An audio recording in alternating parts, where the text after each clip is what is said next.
Because in the past, in the case of respect as well, the white left have come in there and tried to basically, dominate the community. And prior to the war on terror, they were nowhere to be seen. And since they're split from respect, they don't really work in the minority ghettos either. And then whenever the EDLs show up, they're there and they're all embracing the Asians. You're my brother. You're my fellow worker. And where are you the rest of the time? Well,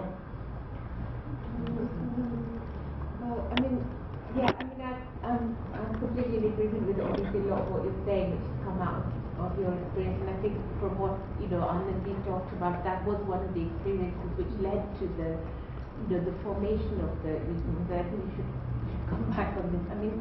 I just wanted to say that maybe when you talk about the left, and you're talking about basically, the particular white left organizations in Britain, but when you talk about the Eurocentrism of those organizations, I think there's also a need to reclaim the ideas of the left, like Marxist ideas, in this current climate, because those are not actually. If you look at the Marxist revolutions which have happened in the world, actually where have they taken place, most of them? It's not in Europe or North America, right? Yeah, but I'm talking about the white Marxist left in this country.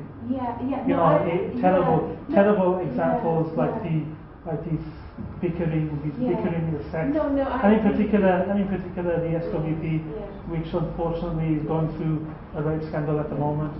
I absolutely agree with you. All I was saying really very briefly was that I don't think we should kind of reject the whole possibilities which Marxism has, because if you look at, for example, the kind of stuff that we've been talking about today, a lot of what's happening, for example, in India, is actually the main resistance to people like Narendra Modi are the revolutionary left, not the CPM, which is in government and is completely very much like the Labour Party or parties like that, but the revolutionary left, and they're the ones who are resisting Narendra Modi and the BJP. They're the ones who are resisting the Muslims being called terrorists, young men being locked up, which is happening just like it's happening here.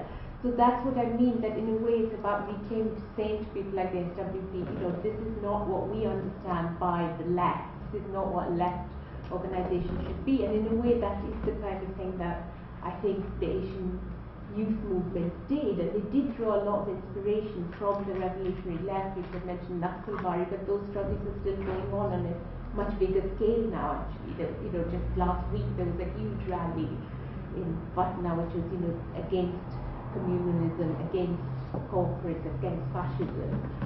I was personally hold on, right? I was personally involved in the campaign to make sure Modi doesn't come to the country. I think also if you look back at the AYM experience in terms of learning from it, if you say, for example, in Bradford, 3 of the key members were involved in the white left, and so they were very influenced by that kind of Marx, but one of them was in Socialist Forum, or SWP, one in RCP, Revolutionary Communist Party, and the other one in Militant. And they came out of those organizations to form the youth movement. So they were very influenced by kind of Marxist ideas and principles. And same in Manchester, one member had been involved in left organizations in Pakistan, Mohsen Zulfikar and Kamran Kabir had been involved in the left in Bangladesh. And so those experiences of organizing both in the subcontinent as well as here, in a sense, was, I think, made them much more powerful, much more disciplined, and stronger as organizations. So I think that's what, in a sense, what we're speaking about, Kalpana, is like not jettisoning ideas of Marxism, even though we may critique the white left. But if you even critique, hold on a minute, mate. No, hold on, mate. Even if you critique them, right, they become very defensive and they attack you. They spread rumors. In my case, they spread slander and gossip. I think we should move on. Hold on. Let me finish. I think we should move on. Hold on, because I'm a Bengali community leader. Let me finish my point, right? And if you critique them, they get all defensive, and then they start bullying and all that. And there's a culture of bullying in these sects, and that's something I feel that puts a lot of Asians off. You know, these SWP and all these other little socialist one sects. But in a way, what the history that Anand has presented, I think what it shows is that it is possible to organize, as like Asian communities and wider black communities, and to reject the kind of racism of the white left. But as doing that as from a left perspective and using Marxist ideas. And the way the fact that that's possible is quite inspiring. Yeah, I understand, I just wanted to make a brief comment as somebody who was around in the 80s. We always called ourselves the black left. And this is very, very important to realize. Why should we be defensive and go on challenging the SWP or whoever? We should have our own organizations which are on the left, with a left perspective, without this identity politics, drawing in people from different communities. And that's one thing. I just want to make one more quick comment about the issue of patriarchy. I think, patriarchy is something which people don't bother to look at, to be honest, And if you look at why is it that people are talking about their grandparents, the comment which Surendra made, and whereas their parents had already been in a generation where there had been political activism. Similarly, again, the whole question of women. I mean, it's still with us in the same way. The thing is, people don't talk in families. And this also is an aspect of patriarchy. Men will go out and do their politics. They'll come back, demand food. So this has been the history of the IWAs, this has been the history of the AYMs. And so this needs to change. When you have women organizing, the kids get political. Everybody knows this. So obviously there was something which people need to maybe look at when they're building the black left today, Good point.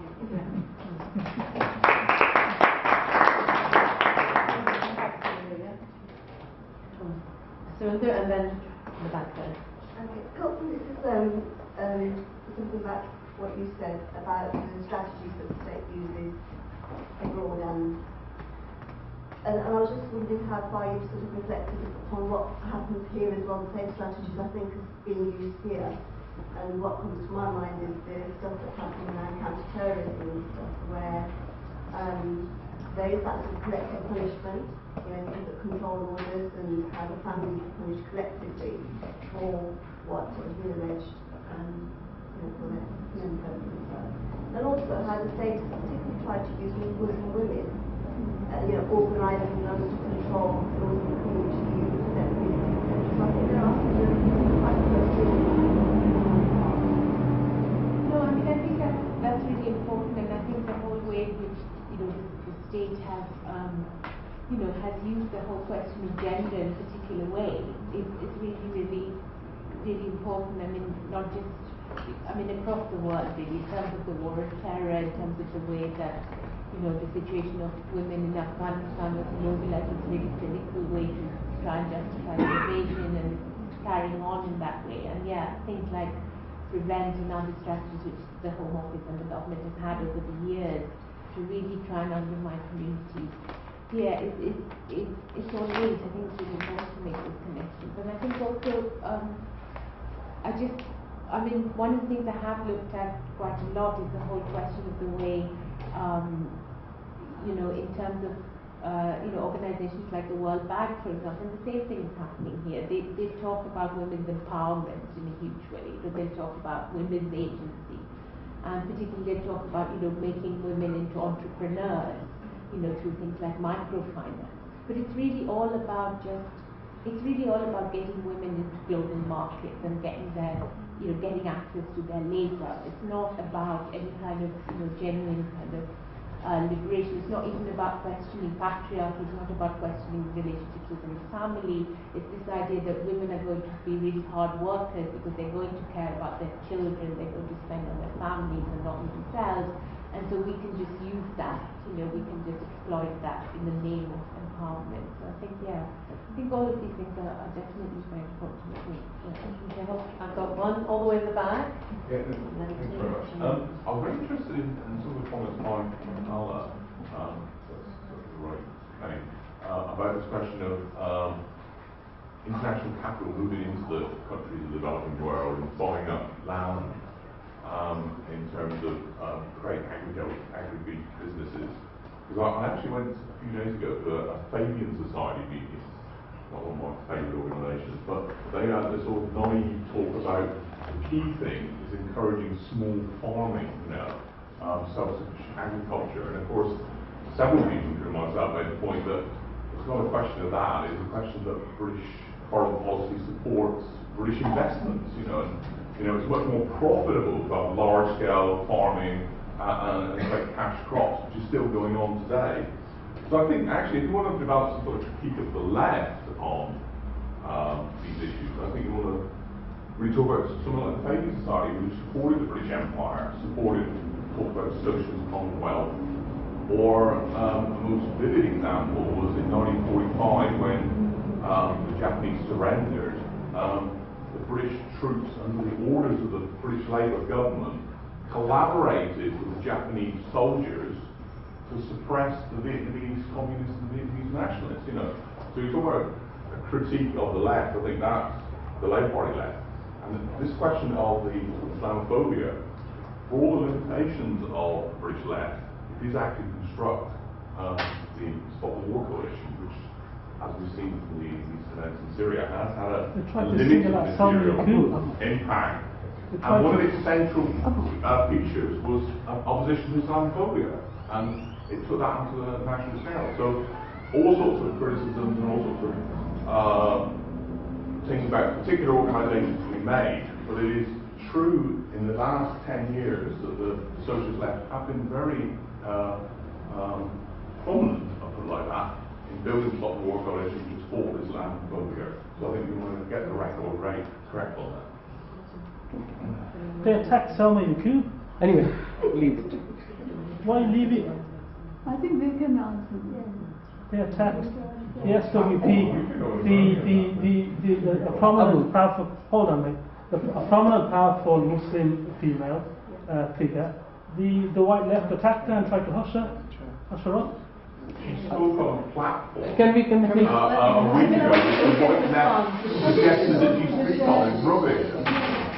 I don't think that was really a question. There wasn't a question. Can we go to the next Yeah. Thank you for your talk. I haven't actually read your book, so this question might be coming in there. How did you imagine the Asian youth movement, i.e. who was included and who's been written out, and are there differences between the Asian youth movement and the anti-racist movement? Because some of us come from really small towns where there wasn't any infrastructure, but there was still fighting back against racism. How did you include?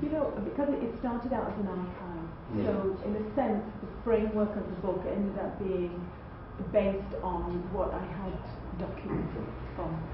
And I tried to find out where different youth movements existed, and some of them weren't just Asian. For example, in fact, I didn't mention it, but Luton Youth Movement wasn't just Asian youth. There were white anti-racist youth that were involved in Luton Youth Movement.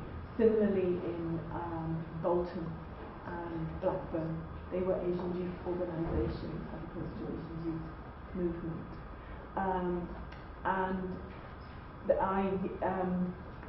In terms of it, I see this as, in a sense, part of a wider narrative, which is the anti-racist movement.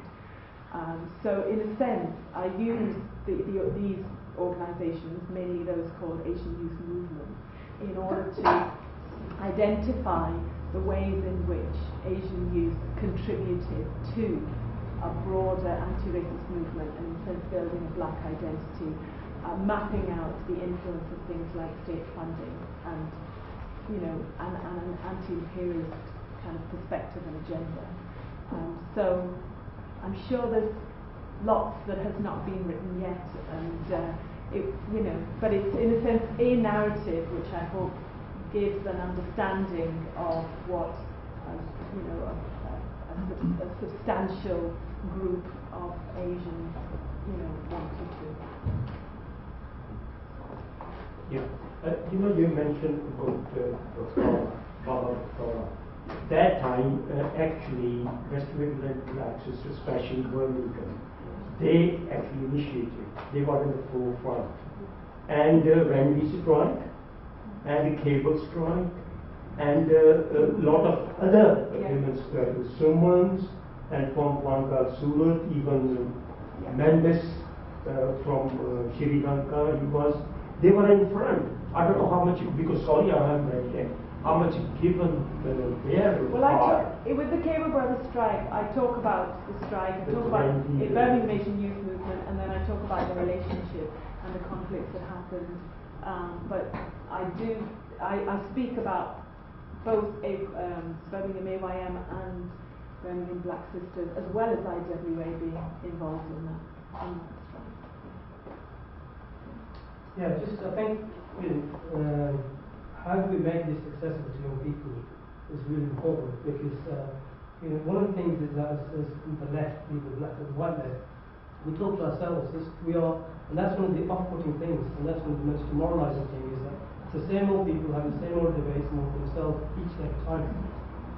What's so refreshing a couple of weeks ago, the Asian Rational Society, many of them women of the IWA, and they're not the most open of groups, but they organised a screening around the Ghadar issue, right? And it was led by young people. From the planning to the delivery, it was young people, it was women, young girls, young boys, who chaired the discussion, who took the questions, who documented it, and everything. And they talked very articulately about the Ghadar movement, and the response to the questions. And I think that's really important, because otherwise, this archive will be fossilised, it will remain the same. And we meet in the same places, we need to, we need to think out of the box, and we need to think creatively. And some of the things that we as AYM did is that we were quite creative in the way we did things. And one of the frustrating things I've seen, and part of why I'm much more involved in the arts now, is because it's boring, it's tiring. The language, imperialism, anti-racism, we should have the same politics, but let's make it accessible and relevant to young people in our communities. We see this as like, how this is relevant to them. So I do think this is an important piece of work, but we do need to think how we're going to take this out and get young people involved in this, and make it accessible.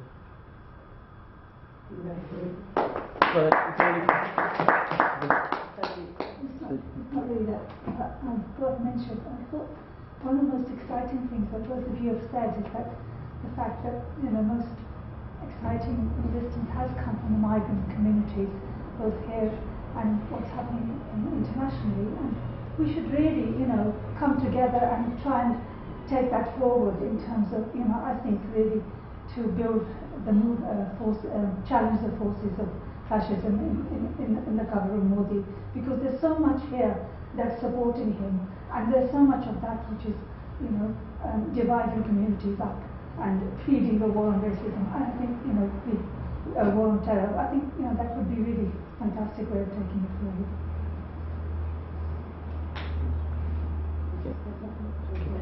I think, we've come here together today to mark a particular event in our history and link it with what is actually happening today. And I think people have asked the question, how do we make this relevant to our young people? All I say to them is, what you've got to do is to join the struggle and be in that struggle. Then the people who are in that struggle will learn from you. We're not trying to write a history book for schools here today. We are trying to see what were the lessons, why did those people in the first Ghadar in 1857 rebelled, right? They did not, none of them, the 1857 did not start as a war against religion or for religion. It started as a war against occupation and oppression. So did the Ghadar, so did the Asian Youth Movement. They started as a war or as a fight against racism and immigration laws. There was no mention that we are fighting for secularism. There was no mention that we were fighting against religion. And identities are actually made in the struggle. So if you go and work in a factory, you become working class because that's where your struggle is. All right? Then if you go and work somewhere else, you become something else, and your struggle changes. So what is happening today is the occupations that are taking place and the Islamophobia has given our identity a different color. And we can't regret that. That is not of our creation. That is what has come about because of imperialism, because of colonialism. And if you read the literature, and especially the poetry books that I have been looking at, the early documents that the Ghadarites produced, they were asking the sons of Ghazis, they were almost trying to shame them in their poetry to come and fight like your fathers did. Alright? And they weren't restricting it just to the Muslims, they were asking others as well. They were asking people to go for jihad. Right? Now, none of their literature ever said we are fighting for secularism. They said we're not going to debate here the religion, but we ask you to go and fight as Ghazis, we ask you to be Shaheed. That's why Shaheed Uzam Singh and Shaheed Bhagat Singh. Alright? So I think people have got a wrong idea of what we're fighting for. We're not fighting for secularism, we're fighting against imperialism, we're fighting against occupation, and we're fighting against racism. And as you said, racism actually changes its color, it changes its meaning to something different, because it's not real anyway. So I think that's what people have to, you can't just say, well, how we make it relevant to our young people. Young people are out there fighting, you've got to be with them to make it relevant. That's all you have to do. Can you agree? I was going to ask you a question. Yeah, how do you join the new communities with the post-war communities? Because it seems, I mean, I am heavily involved in that struggle, and I have never surrendered any of the AYM ideas. But I think there's a real problem for the new communities in accepting this concept that you elucidate, this black left. I think, there was a movement. I think the answer to that is, but it was the movement of the firstborn, and it occurred in different ways. There were men young men like me who joined AYMs, there were women who joined new feminist forms of organising, and the Caribbean youth who joined the Pan-African Congress youth movements, or BCM, etc. All these things were going on, and I think what was important about them was they were the firstborn. But having done that, I go into pubs today, the very same pubs that I went into with the AYMs, where we could take a single leaflet and the next day we could fill a coach. And I'll talk to 6 youngsters of the third generation telling me of just their vitriol against the number of people coming into the country, the number of Muslims, etc. And I think there's a very great challenge that I don't think this meeting has fully addressed. And part of it, I think, is that we never did resolve what we were, because this black idea was there, definitely. Later on, I mean, a number of times in this meeting we mentioned Asian, what are we? How do we get the new communities? Because their youth are as radical as we were. I think, in a sense, Naeem's point here is important, is that identity remains a struggle. Yeah. At that point, in the late 70s and early 80s, that identity, the black political identity, black anti-imperialist political identity, was forged in struggle. Yeah. And today, in a sense, if we still have those same principles at heart, principles of struggling against oppression, against victimization, against those that are facing that, and that's against the sort of the anti-terror legislation, as well as the immigration laws, then we can forge those unities, and we can describe ourselves in whatever way we wish. And today it may not be black, it may be something else. We obviously here can't sit here and decide what that's going to be. But the point is that it is made in struggle. And what we have to do is we have to understand where we stand. And so, for example, when we look at the way in which one of the things I mentioned, and I think Naeem referred to this as well, in terms of Muslims being criticized and say that you're the one, people separating off from different faiths, etc. When, in fact, I read this in Kalpana's last chapter, after the 7/7 bombing, there was this committee formed, what was it called? I can't remember, by the reconciliation or something. Yeah, I can't remember what it's called. And then they invited lots of people to sit on it, for the purposes of community cohesion, right? So, and who did they invite? They invited people like the head of the Hindu Forum, right? All these Ramesh Kalilai, or who's, got links with VHP, etc. Now, these people are not interested in community cohesion. So then, when you actually look and you see who the state is making the alliances with, you can see that actually that's why we can't speak about, we have to take this kind of somehow secular approach. It's not to say that we want we want to divide people up on the basis of ethnicity or religion or anything else, but we can't use that language because that language is being used by imperialism against Muslims. And so that's the thing, is we have to identify what is it that we're fighting and who is it that we need to build solidarity with. And I want to actually abuse the chair's position here. I think there's two things going on here. I mean, I suppose I'm sensitized to this terminology because I'm constantly hearing lamenting the loss of the black. And I come from, land of the Ghadars as well, but my identities was Asian because it was, again, it was a politicized sense of Asian, which was actually East Asian largely in North America. So that Asian means something very different to me. But yet the struggles I'm thinking about have in South Asia. And then I'm looking here at a very parochial kind of terminology to then think Asian, black. And of course the struggles are constantly changing. In fact, if the black has sort of been erased, and here we're now trying to think about ways of rebuilding that and try to connect with new communities who will not be able to remember the black. I mean, I've had people say, oh, you weren't there, that's our history.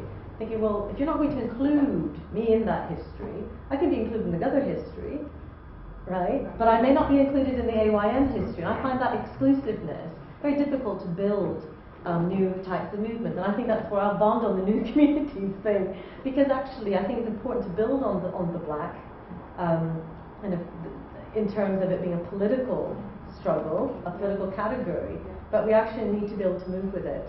And we need to use lots of different tools, like the arts, like music, like thought, and keep the politics there, but being able to move with it. Because there's a certain dogmatic tradition, and I won't go too far much further in that, around, exclusions and, around agreeing on certain positions. Those debates need to continue happening. But I think the way we've kind of gotten, it's this very small world that we live in terms of what would be seen the black left, who are still around, trying to be the old Asian youth. And I think we need to now widen that small world. And I think we need to be a bit more, be a bit more flexible with the history, not assume that people were living here, because these new communities are challenging that. And so if this history is to be carried forward, or to be shared with other struggles in other parts of the world, we need to be able to be a bit more critical, I think, how we're doing. So I think what you're doing, you're documenting that history, and you're looking at another, so it's actually a really good opportunity to think about how can we move forward. Just to add to that, I just wanted to also say that I think maybe one of the things that's kind of changed, and that links up to what you're saying, is that, people have talked about how important it was, like, making links during the AYM days, for example, with anti-imperialist struggles all over the world. But in a way, like now, you can't even make that distinction anymore, because like a lot of what people are facing, it is so much about what's happening internationally, it's so much about the war on terror and so on, and the racist attacks that people are facing are also about that. And when you're talking about new communities, I'm thinking of,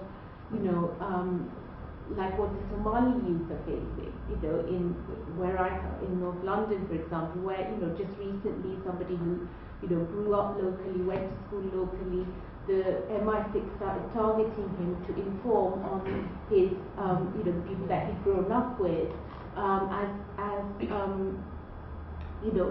basically, identify people who could be targeted as terrorists. So when he refused to do that, he was persecuted to the extent that he left the country, went to Somalia, where he hadn't in fact grown up, but he went there to be with family there, because he couldn't live in this country. And then what happened? Theresa May revoked his citizenship, so that he was a British citizen. That was just taken away in one go. And then he, then he disappeared. Then he got taken away to one of the many jails across the world. So this is a story of, the kind of thing which, if we're talking about youth growing up here, British, black, this is what's happening now. You can't separate it from those international questions anymore. And so I think it's part of the rethinking of how we organise should be there, yeah. We can't definitely say, I mean, in terms of just coming back to what they was talking about, is that identity was forged at a particular moment. We can revive that identity, we can look at the positives in that identity, but you can't necessarily, that's not necessarily going to be the way in which the identity is forged in the future, because we can't say it. It's only in struggle that the next identity will be formed. And it might be using the term black in that.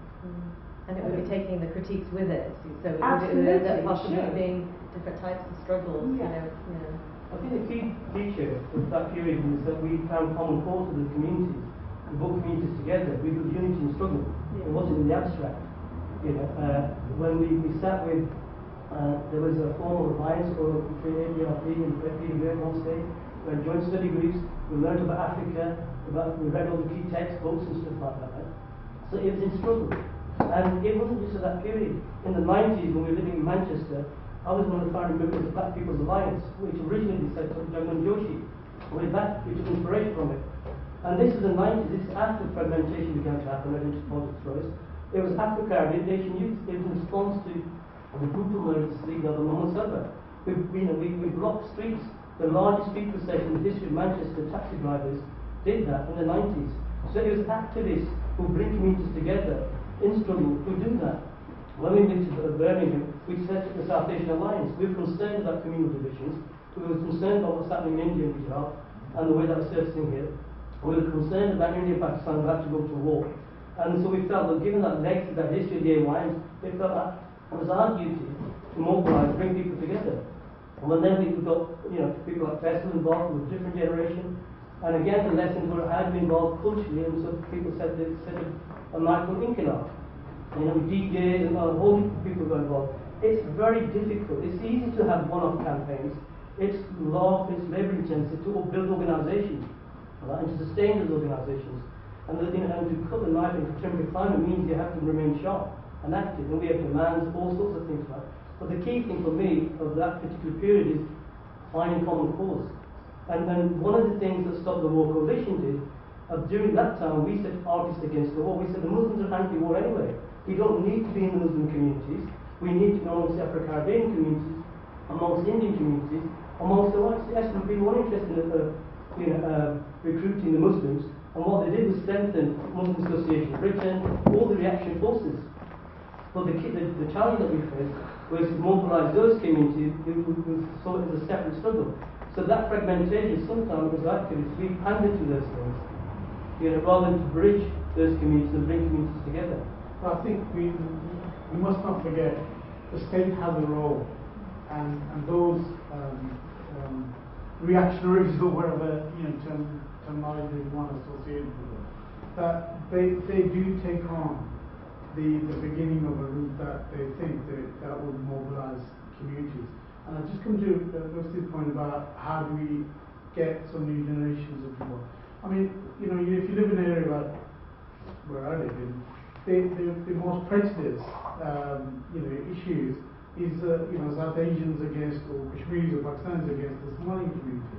Now that's something that we've got to work around educating and saying to those refugee communities that there is a struggle that's about anti-racism. So what you've got to do is get those communities who are resident and get them on board in order to fight your struggle now, because they've gone through that. So I think it's a transition, and it's about looking at organisations like the South Asian Alliance or others that could be formed in order to struggle forward. I think it's also about challenging the structures of power. I think you can mention the government, but it's actually the structures of power which perpetuate, that kind of racism, those kind of divisions. Can I just say that I think one thing we have to realize is that times have changed enormously from the time of the Asian Youth Movement. I mean, you have the state now pouring in money to set up all these organizations like the Quillen Foundation and the things which Kalpana talked about, recruiting the diaspora. And I think this is also very important, and at the same time, the state has a stake in this so-called secularism. I mean, if you look at, for example, what certain well-known secularists have been saying, that human rights, that people who do not respect human rights should not have human rights, right? And by not respecting human rights, it means fighting imperialism. So you do not have human rights. So the whole notion of human rights has been appropriated. But a whole lot of other things have been taken away, and we have to therefore think really about particular issues, linking them to what's happening internationally, because if we don't link them, the state has linked them anyway. And I think that's a huge difference. So in many ways, we need to go back to looking at what's happening on the ground and take our struggles from there, and not come with fixed identities, be they black, be they Muslim, be they whatever. But one last thing which I think is important for us to acknowledge, in this period of neoliberalism, we have on the one hand the corporates grabbing land and destroying people's lives. On the other hand, we have the war on terror, which is Islamophobic. So we have to understand that we've got this huge attack on Muslims which is going on as part of capitalism. And there's no way we can ignore it. So, I mean, if we talk about secularism, it should be more in terms of understanding that this is happening too, and not taking an anti-Islamic position as a result. I think we should probably end there, isn't it? Let's conclude by So I think we need to make it probably. But yeah. All right. Yeah, thank you very much all. I think it was really good.